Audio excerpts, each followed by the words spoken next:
Assalamualaikum warahmatullahi wabarakatuh, teman-teman semuanya. Jumpa lagi. Pada kesempatan kali ini kita akan membahas tentang hereditas ya atau ilmu genetika. Ya, mengapa sih ketika dalam sebuah perkawinan ya yang menghasilkan keturunan-keturunan itu ada karakter yang sering atau lebih banyak muncul dibandingkan dengan sifat yang lainnya? Dan terus gimana sih karakteristik atau sifat-sifat ini dapat diturunkan dari orang tua ke anak atau ke keturunannya. Adapun topik yang akan kita pelajari yaitu yang pertama adalah hukum-hukum hereditas, lalu ada penyimpangan semu hukum Mendel, lalu ada tautan atau linkage, dan yang terakhir ada pindah silang. Nah, di sini ada beberapa istilah yang nantinya akan sering kita jumpai. Yang pertama itu adalah gamet ya atau sel kelamin jantan atau betina, atau biasa kita kenal itu adalah contohnya sperma dan ovum. Lalu ada genotip ya atau keadaan genetik dari suatu individu atau populasi yang nantinya akan disimbolkan oleh huruf-huruf tertentu ya, ada A besar, A kecil ya. Besar itu untuk menunjukkan gen dominan ya. Dan huruf kecil itu biasa menunjukkan untuk gen yang sifatnya resesif. Lalu ada fenotip ya, dari genotip tadi biasanya akan diekspresikan ya menjadi sifat atau karakteristik tertentu seperti warna rambut, warna mata, warna kulit, enzim, hormon, dan lain-lain. Lalu ada parental dari kata parents artinya induk, dan yang terakhir ada filial atau keturunan ataupun anak. Adapun tujuan pembelajaran kita pada kali ini yang pertama adalah memahami keterkaitan antara meiosis dengan hereditas. Yang kedua, memahami penentuan jenis gamet dari genotip tertentu. Yang ketiga, memahami hukum Mendel 1 dan hukum Mendel 2 dan penerapannya. Dan yang terakhir, memahami pola-pola hereditas pada penyimpangan semu hukum Mendel. Berikutnya yang pertama akan kita bahas yaitu hukum hereditas. Seperti kita ketahui bahwa Bapak genetika Mendel itu telah melakukan serangkaian percobaan untuk mengetahui karakteristik-karakteristik yang muncul di orang tua itu, karakter mana yang akan diturunkan ke generasi atau keturunan-keturunannya. Berdasarkan percobaan tersebut ya, nanti kita bisa tahu ada hukum Mendel 1 dan hukum Mendel 2. Tetapi sebelum ke sana kita coba dulu memahami dasar dalam mempelajari topik ini, yaitu bagaimana kita mencari gamet ya. Jadi genotip yang dimiliki oleh suatu individu, ketika individu tersebut ingin melakukan perkawinan maka dia akan membentuk gamet. Nah, genotip yang dari individu tersebut miliki itu akan membentuk gamet dengan pola tertentu ya. Misalkan di sini apabila dalam individu tersebut memiliki genotip A besar, A kecil, maka gamet yang akan terbentuk A besar dan A kecil. Itu apabila ada satu gen saja.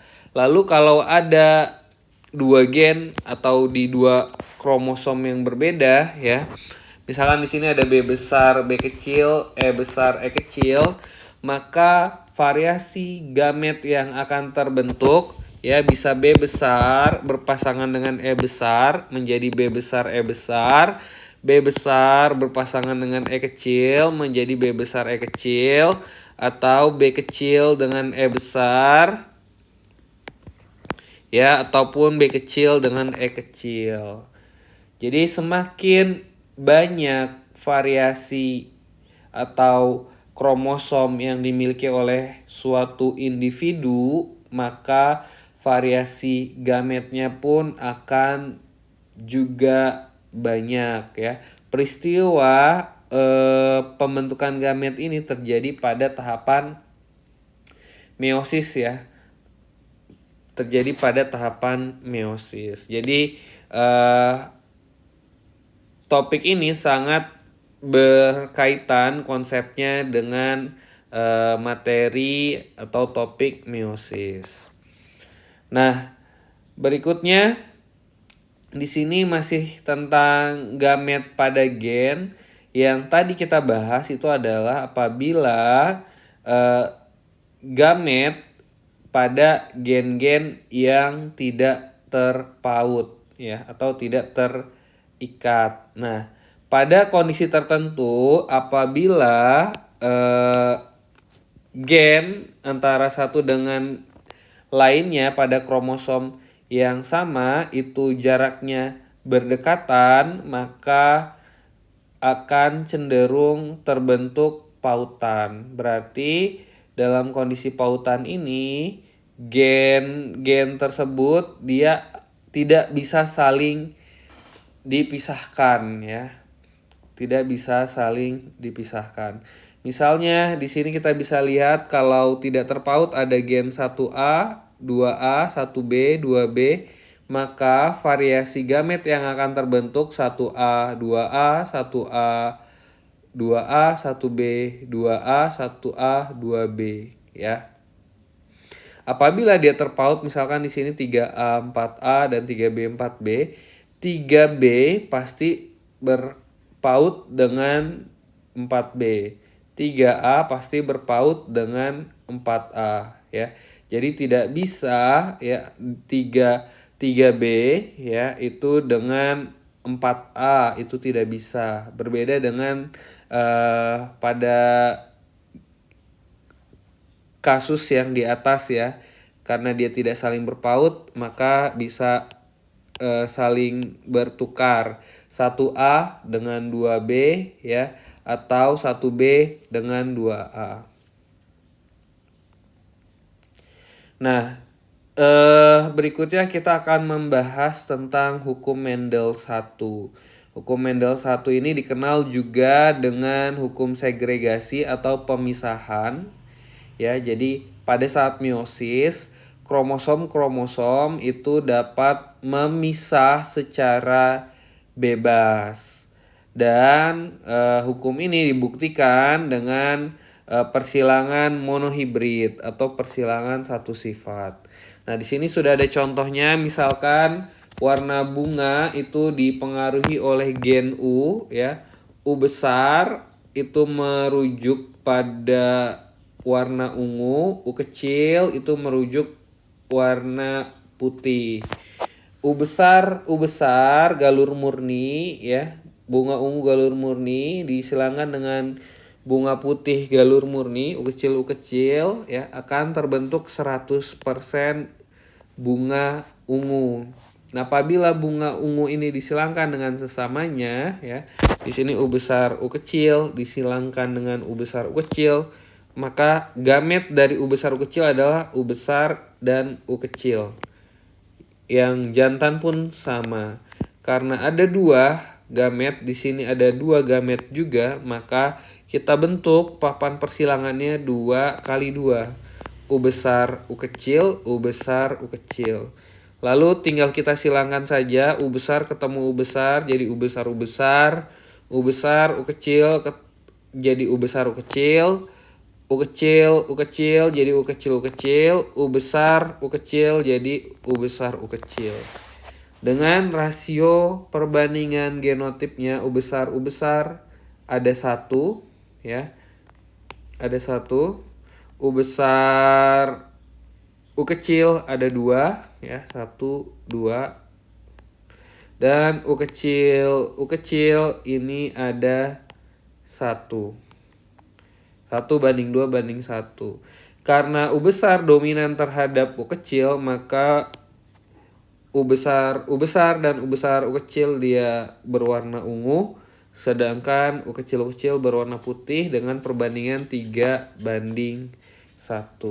Nah, jadi di sini merupakan contoh persilangan monohibrid atau persilangan satu sifat beda ya, yaitu hanya warna bunga. Lalu berikutnya ada hukum Mendel 2 ya, atau hukum independent assortment, hukum asortasi bebas ya. Ini menyatakan bahwa setiap alel dapat berpasangan secara bebas dengan alel lainnya yang tidak sealel pada waktu pembentukan gamet. Dan ini dibuktikan pada persilangan dihibrid ya. Jadi ada 2 sifat beda ya. Di sini ada contoh ya. Sifat yang diamati itu adalah bentuk dan warna biji ya. Bulat, dominan terhadap keriput ya.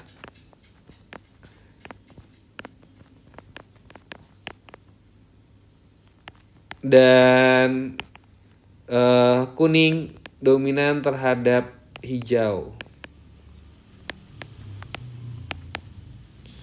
Nah, apabila B besar disilangkan dengan B besar K besar disilangkan dengan B kecil K kecil ya.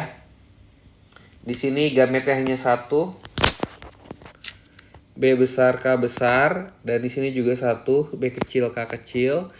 Maka 100% keturunan pertamanya akan menghasilkan B besar B kecil K besar K kecil. Lalu disilangkan kembali ya F1-nya B besar B kecil K besar K kecil, disilangkan dengan sesamanya. Lalu kita cari gametnya, B besar B kecil K besar K kecil, ada 4 gametnya, yaitu B besar K besar, B besar K kecil, B kecil K besar, B kecil K kecil. Untuk yang pejantannya juga sama. Nah, di sini ada 4 gamet, lalu di sini juga ada 4 gamet, maka kita buat persilangannya 4 kali 4 ya. Setelah kita cari, maka terbentuklah rasio genotip berikut dengan rasio fenotip ya 9:3:1 ya. Sifat dominan keduanya itu ada 9. 1 dominan 1 resesif itu 3 ya. Yang kebalikannya juga sama, dan yang resesif semua itu hanya 1. Jadi seperti itu untuk hukum Mendel 1 dan hukum Mendel 2. Pada kesempatan berikutnya kita akan membahas tentang penyimpangan semu hukum Mendel. Sekian, kurang lebihnya mohon maaf. Assalamualaikum warahmatullahi wabarakatuh.